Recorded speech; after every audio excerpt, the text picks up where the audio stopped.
नमस्कार माझ्या विद्यार्थी मुलांनो, आज मी इयत्ता 12वीची मराठी पाठ्यपुस्तक युवक भारतीमधून धडा 11 आरशातली स्त्री ही कविता सांगणार आहे. तर ह्या कवितेची कवित्री आहे हिरा बनसोडे. चला पाहूया कवित्रीचे परिचय. सर्वप्रथम ते असे आहे. हिरा बनसोडे हे फुले आंबेडकरी साहित्य चळवळीतील आघाडीच्या महत्त्वाच्या कवित्री आहेत. काव्यलेखनातून शोषितांचा आतला आवाज, समष्टीचा विद्रोह प्रकर्षाने मांडणाऱ्या आणि आंबेडकरी विचारधारा प्रभावी करणाऱ्या कवित्री आहेत. डॉटर्स ऑफ महाराष्ट्र या ग्रंथात कवित्रीचा सन्मानीय समावेश कवितांचा गुजराती, इंग्रजी, फ्रेंच भाषात अनुवाद झालेला आहे. ह्यांच्या काही ग्रंथसंपदा आहेत त्या अशा आहेत. पौर्णिमा, फिनिक्स, फिर्याद हे कविता संग्रह प्रकाशित आहेत. मुलांनो, ह्या कवितेचे काव्याची वैशिष्ट्य अशी आहे की कवित्री सांगतात की दलित स्त्रीचे भाव विश्व कवितांच्या केंद्रस्थानी असते. सामाजिक दाहक वास्तव, सामाजिक सांस्कृतिक परिवर्तनाची अभिव्यक्ती समर्थपणे करतात. सर्वहारांचा दबलेला आवाज कवितेतून मांडतात. मुलांनो, सर्वप्रथम ही कविता मी तुम्हाला सांगते ह्याप्रमाणे आहे. त्यानंतर ह्या कवितेचा भावार्थ पूर्णपणे सांगणार आहे. तर पाहूया. कविता अशी आहे. आरशातली स्त्री. सहज आरशात पाहिलेनी डोळे भरून आले. आरशातली स्त्रीने मला विचारले, तूच ना ग ती? माझेच रूप ल्यायलेली, तरीही मी नसलेली. किती बदललीस ग तू अंत बाहेर. तुला सांगू तुझ्या अंतरीचे सुंदर पूर्वरंग. ऐका तू कशी होतीस ते. पावसाच्या तरंग ओंजळीत भरणारी चैतन्यमयी बालिका. अंगणात दिवे लावावेत तसे सर्वच बहर लावणारी तू नव यौवना. स्वप्नांचे पंख लावून आभाळ झुल्यावर झुलणारी तू ध्येय गंधा. नि आज नखशिखांत तू.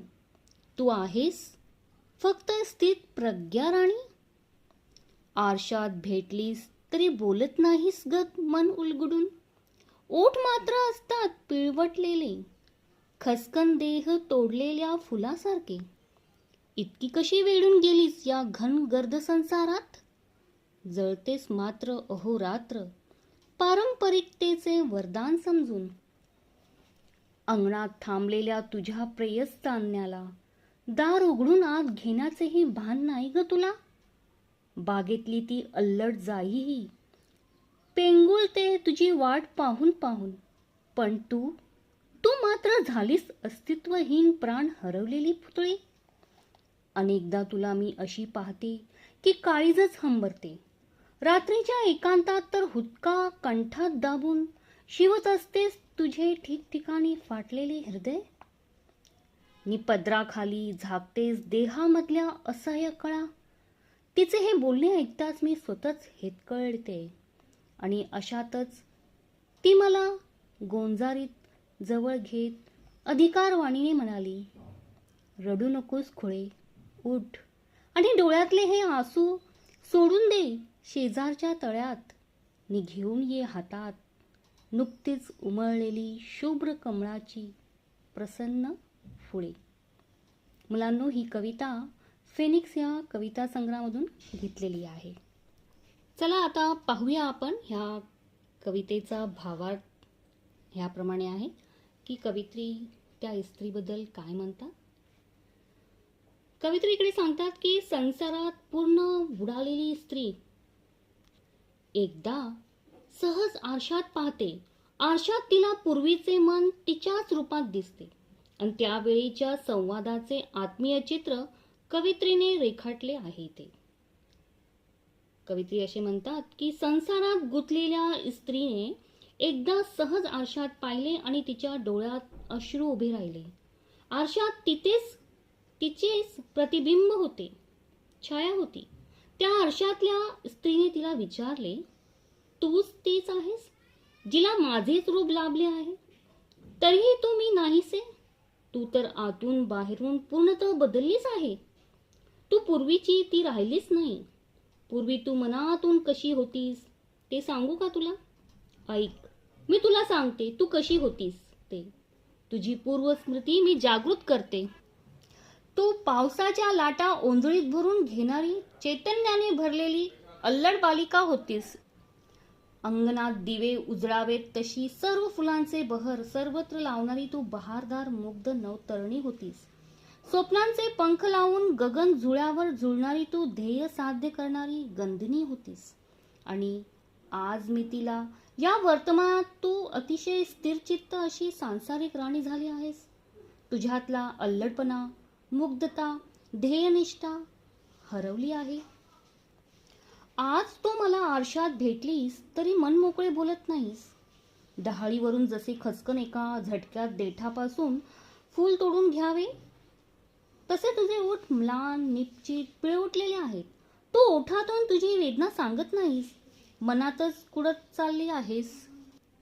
संसाराच्या घनदाट पसाऱ्यात स्वतः बंदी झाली आहेस.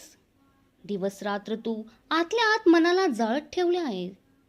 परंपरेचे बंधन हेच वरदान आहे अशी तू स्वतःची समजूत करून घेतली आहेस, पण मन मारून संसारात जगते आहेस. तुझ्या दाराबाहेर अंगणात तुझ्या गतकाळाच्या अतिप्रिय आठवणीचे चांदणे थांबलेले आहे. त्या प्रिय गोष्टींना मनाचे दार उघडून आत घेण्याची जाणीव तुला होत नाही का? मनाच्या दाराची कवाडे तू मुद्दामून घट्ट लावून घेतली आहेस.